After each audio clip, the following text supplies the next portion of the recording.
Moriarty, in the bottom depths, chained and captured in Sherlock's mind palace? Ooh, that's good! The fact that Moriarty was now in this sacred space, even in Sherlock's mind palace, he had to be chained.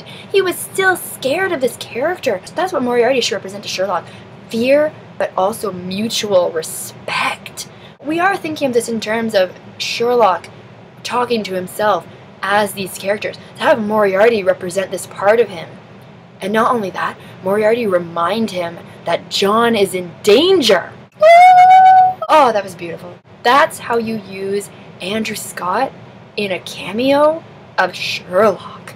Not this stupid schoolgirl sitting on the roof. Hee hee, ha ha ha, hoo. I'm sorry, who the fuck was that? And yeah, okay, it was fun. Ooh, fun. That's what those 2 episodes were. They were so much fun. You don't need it. This. I don't care what anybody says. That scene was beautiful. He saved himself with his mind. He saved himself with his brain powers. Can I just throw something out there? Can I just say that if this was the premiere episode, and if they had told us throughout all the theories over the last 2 years that Sherlock literally threw himself off a building and saved himself from dying by doing this?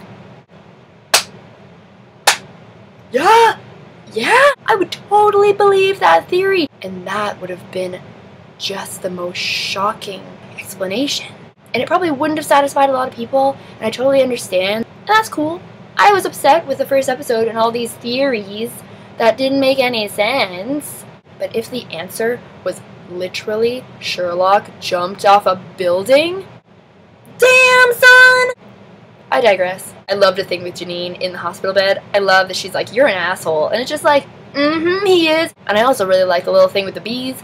And I mean, there's a lot of things in this episode that were referenced from the books, but it didn't distract people who had never read the books. This is how you seamlessly do an homage to Arthur Conan Doyle's stories while keeping this story your own. Fan-fucking-tastic. Anyway, so now he has Mary, and that whole scene was perfect. How he explained to her the situation and how he had John there. And in that scene, yes, Sherlock referenced a few things that were in the first 2 episodes. Those things could have easily been incorporated into this episode. And honestly, if we're saying that those first 2 episodes were necessary so that we could see Sherlock notice things about Mary because they were suspicious, I'm sorry, what else does he need to prove that she's suspicious other than her shooting him in the gut? What other evidence do you need that this girl, hey, maybe we should question where she came from. So now we come back to this really important scene back at Baker Street. Sherlock is the one to tell John to give Mary a second chance. Sherlock is not the type of character who would look at relationships as being important. That's where Sherlock shows emotion. We don't need to see him try to plan a bachelor party or try to be funny. We just need to see him show how much he cares for John. He told John to not just discount this woman, to not hate this woman, but to listen to this woman. Oh, that's character development, man. The first 2 episodes were Sherlock acting out of character. And then we have John being pissed off, completely understandably emotional, and he tells Mary to sit down because this is where the clients sit. This is where Sherlock sits, and this is where I sit. That is the reintroduction of the series. Then we had this brilliant Christmas scene. This is how you introduce the Holmes parents. You don't introduce them as some kind of lame client sitting on their couch and then they actually end up being his parents and he's supposed to take them around London and la la la. No. This is how you introduce his parents. The fact that they wanted him home because he almost died. I mean, this is him almost dying to them for the first time. And his mom being a genius. I mean, that's the kind of mom we want for Sherlock Holmes. Mycroft is there, and how they have their little brotherly fighting. You know, that's Sherlock's relationship with Mycroft. Totally in character with how they treat each other. John and Mary's relationship, and how it worked out. I actually would have really liked just a little look to indicate to us that John actually looked at her files. Yes, I appreciate that He would love her no matter what they say. But I really did want him to have actually looked at them. Oh, and by the way, nice one, John. This woman has been carrying around this thing for God knows how long, and you just throw it in the fire? Maybe she wanted that back. Now we have Sherlock knock out his entire family. This whole thing being a ploy. Oh, that's great. Anything that he does intentionally should be because of a case. That's great. We have him take Mycroft's laptop, completely betray his brother in character. None of this brotherly love and Mycroft is above me and he's in the judgment place in my court. That's not the relationship we developed in the show. Despite the actual stories, this is a story being told to me through this television show. So, for the relationship between Sherlock and Mycroft to be different from the ACD stories, completely makes sense. And as far as we're concerned, that's the way Sherlock sees his brother. He doesn't see him on some pedestal, so it totally makes sense that he would betray him for the benefit of John.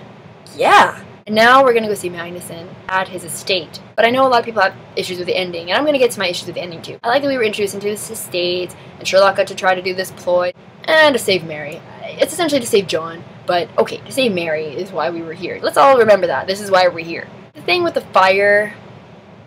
My issue with the thing with the fire is that, again, 2 episodes just so that we can have this show up in the last episode. Not really that important. I don't know. That's just me. I just, if they really wanted to, they could have put this scene into this particular episode. I mean, he clearly knew that John was a major pressure point in Sherlock's life. And maybe that was because of the fire scene, but honestly, you really didn't need to have the fire scene. All you need to do is read the newspaper. This man died, came back to life, and the only connecting factor is John Watson. I mean, he keeps a blog with this kind of shit. So they show us the scene of the fire. Okay, it just shows how cool Magnuson's house is. And then we get the big reveal, the awesomely big reveal of Magnuson's files, information, incriminating stories are all in his mind palace? That's a real show of how interesting this character could have been. That he had this enormous mind palace that was so intensely organized. So much more organized than Sherlock's. He could have been such a dangerous person. And then Sherlock is just shit up a creek. When Sherlock doesn't know something, he shuts down. He just stands there. And we've seen this a lot in the first 2 seasons. This is how Sherlock acts when he doesn't know. That was what bothered me a lot in the first 2 episodes, is that he was a lot of times going like, I don't know, John, I don't know. Dude, who are you? When he is without an answer, he's just quiet. Then you know you're in shit. Everything just came together so beautifully. And then we have this final scene. Okay. As I was watching it unfold, I figured it could have gone 2 ways. First way, Sherlock could have recorded everything Magnuson was saying. At the end, when he was confirming that there's no records, there's actually no written, tangible evidence for all of his blackmail, and he said yes, maybe he's recording this and he can use this to not only discredit everything Magnuson has said, but to negate any further negotiation with this man. Honestly, no matter what someone says, if there's no tangible evidence, it's really hard to hold up in any kind of court. Regardless of Magnuson's information being true, the only recording system he had is in his head. That would have been enough to discredit him, in my opinion, but he would still have this information. So it'd be really interesting to know, now that he is free of his political ties, what he would do with this information. He could be a really dangerous criminal. Or, second option, somebody shoot him. Well, they went with the second option. Which is unfortunate, because now we just introduced this really intriguing character and then killed him within the same 2 hours. That sucks. He would have been someone really interesting to play with, because not only would he have been someone who is just as prepared as Sherlock, but Sherlock going up against someone who he knows is dangerous, but is not really a criminal. Could have been cool. Oh, and it would have been really intriguing because Mycroft, from his point of view, didn't see Magnuson as a threat, but saw him as an asset. So to have the Holmes brothers battling it out over the future of this person? What? That would have been awesome! There's so much we could have done with the ending of this episode that would have led to an amazing season 3. It would have been good. But they didn't decide to go that way, and for some reason save this to be the last episode so that we can negate anything that happened within the 3 episodes. Anyway, he's dead now.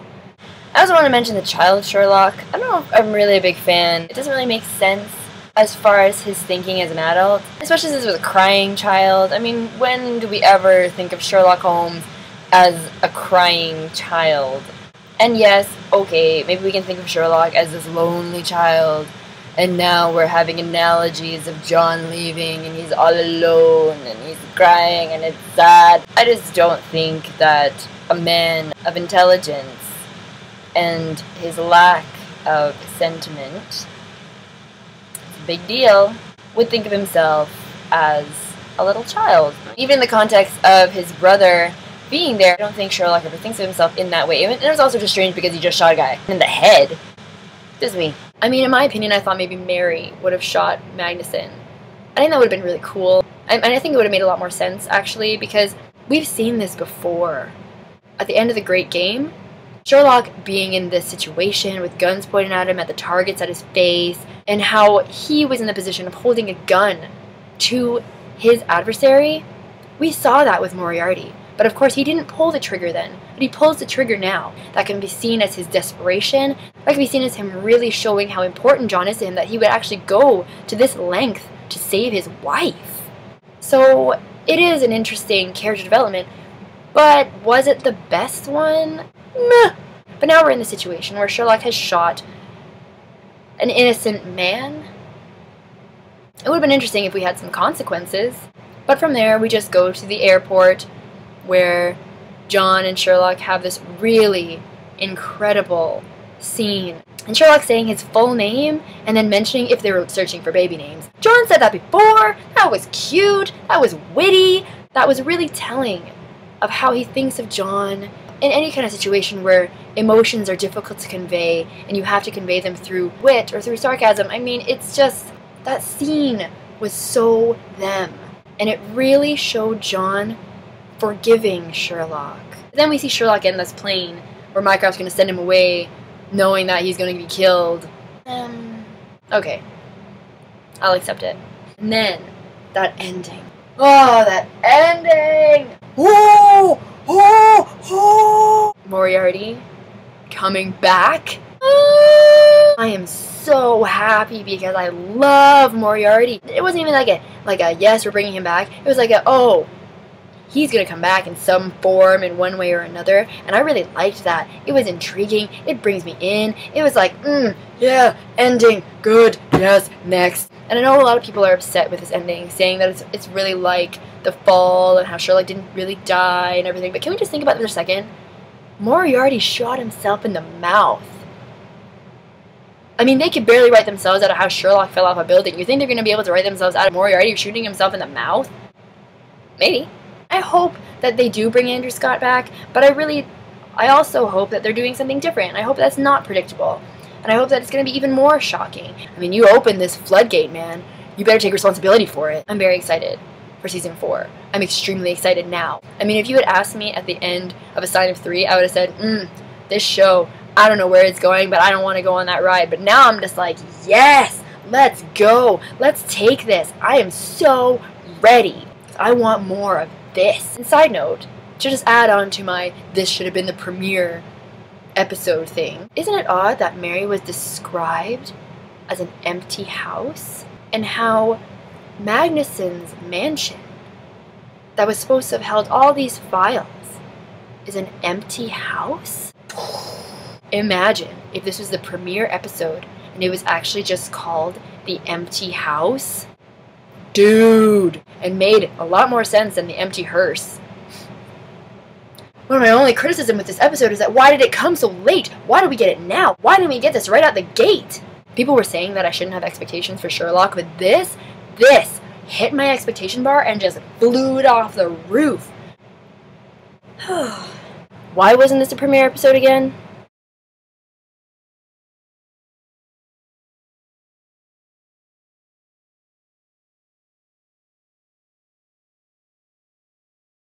I think I covered everything.